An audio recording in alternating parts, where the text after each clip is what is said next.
আমি এই কেশপুরের মাটিতে আগে অনেকবার এসেছি এবং আপনাদের এখানে যে অত্যাচার হতো ওই জামশেদ ভবনের নামে, সেই অত্যাচার, সেইগুলোই এখন বিজেপি হয়েছে। সেই অত্যাচারের বিরুদ্ধে একটার পর একটা ডেড বডি নিয়ে দিনের পর দিন যখন আমি কেশপুরে এসেছি, এই অত্যাচারের বিরুদ্ধে আমি বলেছিলাম সিপিএম এর শেষপুর এই কেশপুর থেকে হবে। আজও বলে যাচ্ছি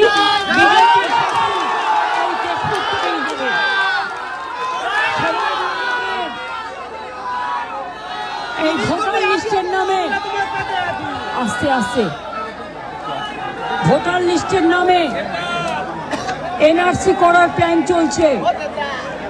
বিজেপিকে আমি বিশ্বাস করি না। বাংলাকে ভালোবাসুন, বাংলায় থাকুন, কোনো মুম্বাইতে গিয়ে জীবন নষ্ট করার দরকার নেই, গুরগাঁওকে গিয়ে বিজেপির অত্যাচারিত হতে দরকার নেই।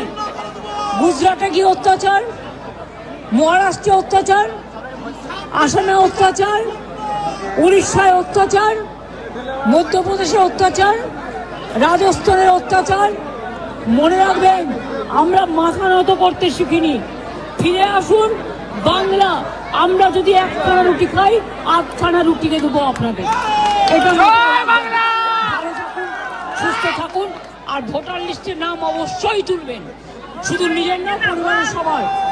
ভোটে নমিনেশন ফাইলের দিন পর্যন্ত ওরা কিন্তু নাম কাটে, আর গুজরাটে বসে বসেই প্ল্যানগুলো করছে। এই প্ল্যান ঘ্যাচাং ফু করে দিতে হবে, মানে কেটে দিতে হবে। ঠিক আছে, মানুষ যারা জেনুইন ভোটার, প্রত্যেকে যাতে ভোটার থাকে তার ব্যবস্থা করতে হবে। এটা আমাদের ঠিকানা, এটা আমাদের আশ্রয়।